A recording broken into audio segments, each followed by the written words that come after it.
வணக்கம் தோழர்களே. நேத்து நம்மளால பதிவை போட முடியல.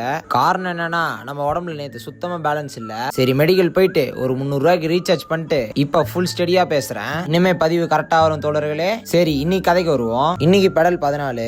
காலில் அலாரம் அடிச்சு ஒரு 10 நிமிஷம் லேட்டா தான் எழுந்தேன். சிறிது கால தூக்க கலக்கத்துக்கு பிறகு பல்லெல்லாம் விளக்கிட்டு அப்படியே அத்தியாவசிய தேவைகள் எல்லாம் முடிச்சுட்டு முதல் மீலா 5 முட்டையும் 100 கிராம் ஓட்ஸும் அப்படியே நம்ம ப்ரிப்பேர் பண்ண மீல பால்கனி கொண்டு வந்தாச்சு. எப்பவுமே நம்ம பால்கனில உட்காந்து சாப்பிட்ற ஃபீலே வேற.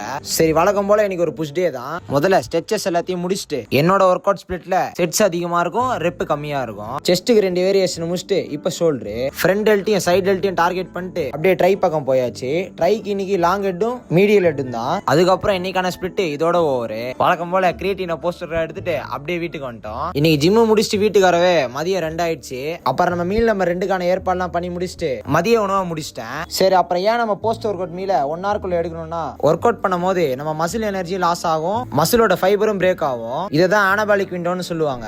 இந்த டைம்ல தான் மசில் ரிகவரி ஸ்பீடா இருக்கும், மசில் லாஸும் கம்மியா இருக்கும், நெக்ஸ்ட் செஷனுக்கு உடம்பும் ரெடி ஆயிரும். இதே நம்ம லேட்டா சாப்பிட்டா ரெக்கவரியும் ஸ்லோவா இருக்கும், சோர்னஸ் அதிகமா இருக்கும், ப்ராக்ரஸும் அதே மாதிரி ஸ்லோவா தான் இருக்கும். சரி தோழர்களே, எப்பவுமே ஒர்க் அவுட் முடிஞ்சு போஸ்ட் ஒர்க் அவுட்டை சீக்கிரமா எடுத்துருங்க. அப்படியே நம்ம மீல் நம்பர் 3 கம்ப்ளீட் பண்ணியாச்சு. இன்னையோட பதிவு இதோட முடிவு தோழர்களே. Stay strong.